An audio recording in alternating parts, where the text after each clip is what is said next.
Hello and welcome to the in-depth series section of Drishti IAS. I am Aisha Singh, and in today's episode we will be discussing about how are spots on the moon named. So recently we are hearing in news that the name Shiv Shakti has been given to a spot where the Vikram lander has landed on moon. So the spot at which Vikram lander has landed on the south pole of the moon, that spot has been given a name, and that name is Shiv Shakti. So we will be knowing about that how the names are given on the moon, how are spots on the moon named, and what is the process followed in it. So about the timeline, first we'll be looking at the news, then why no one can owe the moon, what is the reason, who names landing sites on the moon, who is that authority who is responsible for it, how does IAU consider names for planetary object, norms for naming space object, or has India ever named any other site on the moon before the landing of Vikram lander on moon. Then in the end, prelims MCQ. This topic is of relevance from General Studies paper 3, that is Science and Tech. And knowing about the Chandrayaan 3 mission is of utmost importance. So the news says Shiv Shakti Tiranga Jawahar Sthal. After Chandrayaan missions, who named sites on the moon? Who is that organization or authority who is responsible for naming the sites on the moon? So what has happened recently, that the Chandrayaan 3 mission of India has landed successfully on the south pole of the moon and has become the first nation in the world to do so. Then the point where the Chandrayaan 3 lander, and the name of the lander is Vikram, touched down on the lunar surface would be named Shiv Shakti. So the place at which the Vikram lander has landed on the lunar surface, that spot is named as Shiv Shakti, and that point is called Shiv Shakti Point. And Prime Minister Narendra Modi has said this to the nation while interacting with the scientists of the ISRO. And in general, there has been a tradition. There is a tradition across the world that whichever country goes to moon or whichever country goes to some other planet, then they name those spots according to themselves. And the spot where Chandrayaan 2 crashed in the year 2019 has been named as Tiranga. So before Chandrayaan 3, Chandrayaan 2 was launched in the year 2019, but Chandrayaan 2, the lander Vikram, was not able to do a successful landing on the south pole of the moon, but the place or the point at which Vikram lander crashed, that point has been named as Tiranga. And the moon does not come under jurisdiction of any one country. So moon does not come under any country's jurisdiction.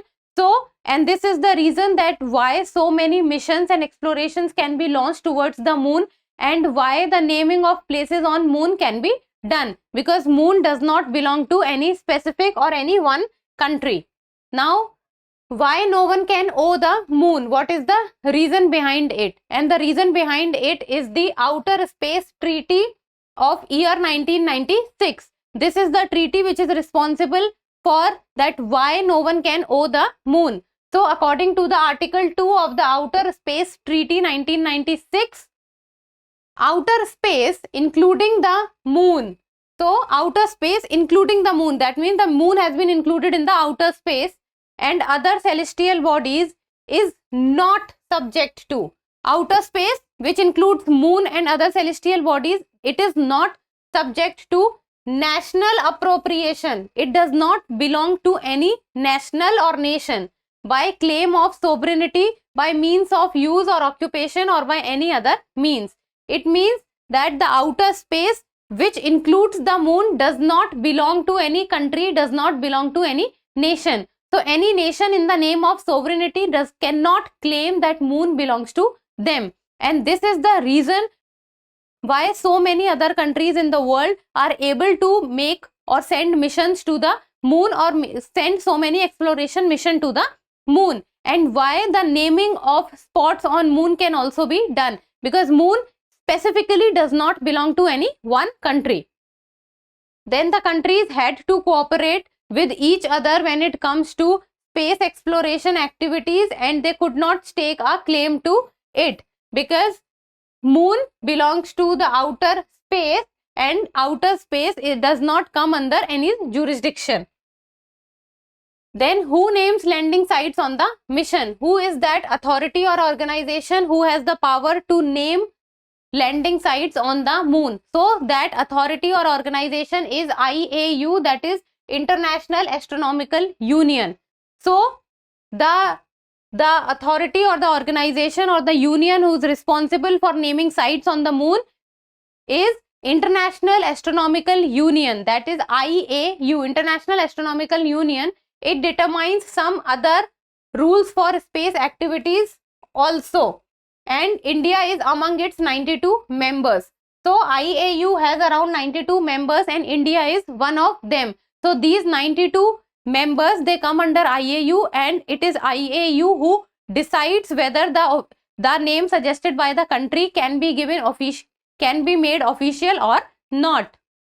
IAU has been the arbiter of planetary and satellite nomenclature since its inception in 1919. So IAU came into existence in the year 1919, and since then it is the body or the union who is responsible for naming the planetary or satellite or the sites on any of the outer space body. So the union or the body responsible for naming sites on the moon is International Astronomical Union. And how does IAU consider names for planetary objects? Is there any kind of process or the procedure which they follow while naming any site? So yes, there is certain kind of procedure that is followed, even though what IAU tells other countries is not mandatory. They just recommend few things, and it is up to the nation or the country whether to accept it or not. Then IAU's working groups normally handle this process. So when we talk about the naming of any kind of country or the outer space body, then it is the working group of the International Astronomical Union which handles this process of naming a outer space body. And decisions and recommendations are not enforceable. It depends on the country whether they want to accept it or not. It is not that what IAU says is binding in nature. Then first images of the surface of a planet or satellite are obtained. Themes for naming features are chosen. So what happens whenever a mission successfully lands on the outer space body or any of the planet? Then what happens when the images starts to come? Then the theme on which the names can be put, those themes are selected. So this is the first step, that themes for naming features are chosen. Then anyone may suggest that a specific name be considered by a task group, but there is no guarantee that the name will be accepted. So there is a task group within the IAU, and that task group selects a name, and then that task group forwards the name. Then it is up to the nation or not whether they want to select the name or not. It is not that whatever the task group says is binding in nature. So the task group becomes the second step. Then names successfully reviewed by a task group are submitted by the task group chair to the working group. Now whatever names the task group selects, that names selected by the task group and reviewed by the task group then goes on to the working group within the IAU. So first themes is selected, then it is the task group which selects the name, then task group forwards the name to the working group, and then working group for planetary system nomenclature. This is the group which selects the name for the body. Then upon successful review by vote of the members of the WGPSN, that is the working group, then they vote on the names, and if the voting is done by consensus, then the name is given. Names are considered approved as official IAU nomenclature and can be used on maps in publications. So what happens is, first of all, when any mission successfully lands on any outer space body, then the images starts to come, and then the themes on which the names would be put starts to come up. Then after the theme, there is a task group. This task group comes up with the name, and they review the name also. Then this task group forwards the name to the working group. Then this working group within the IAU,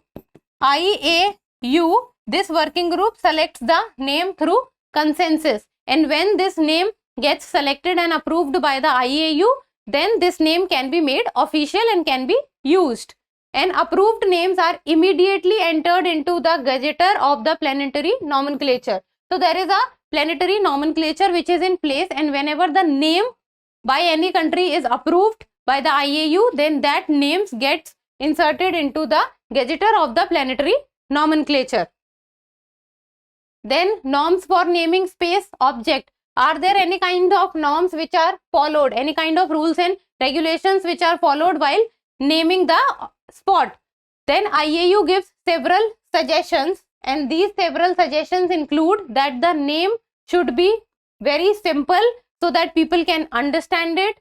It should be clear and should not be unambiguous. It means that the word should be clear, simple, easily understandable, and it should not be ambiguous, and should not duplicate existing names. So whatever names which are present in the Gazetteer till now, it should not be the same name. Name has to be different.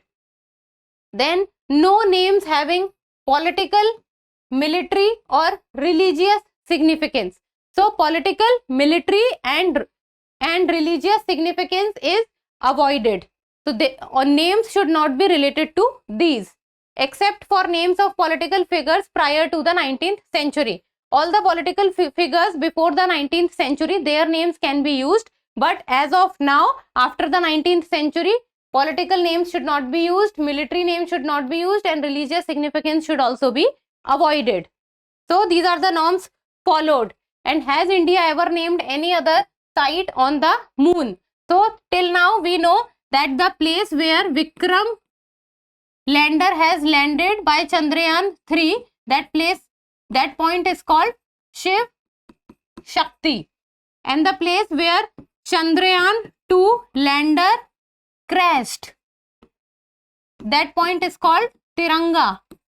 And before this, in Chandrayaan 1, where the Chandrayaan 1 point of crash happened, that place is called Jawahar Sthal. So in the mission of 2008, that was Chandrayaan 1, a spot where the probe crashed was named Jawahar Sthal after the first Prime Minister Jawaharlal Nehru. So till now there are 3 names attached to Chandrayaan 1, 2 and 3. So Chandrayaan 1, the place where the probe crashed, was named as Jawahar Sthal. Chandrayaan 2, where the Vikram lander crashing took place, it is named as Tiranga. And Chandrayaan 3, the place where Vikram lander has landed, that place is called Shiv Shakti. So these are the 3 spots which are named with regard to Chandrayaan 1, 2 and 3. And now in the end, a prelims MCQ, and you people need to tell me the answer in the comment section. And this says, consider the following pairs. So these 3 are the names of the spots, and this is the significance. Shiv Shakti, Chandrayaan 2 crashed in 2019. Tiranga, Chandrayaan 3 lander touched down. Jawahar Sthal, Chandrayaan 1 crashing spot. And you have to talk about the correctly matched pairs. That is 1 and 2 only, B is 3 only, C 2 and 3 only, and D 1, 2 and 3. So I think easy one. I've very clearly told you this question and the answer of it in the video. So try to give me the answer in the comment section. And that's all for today. Thank you so much for watching. Till we meet next time. Keep reading and keep writing.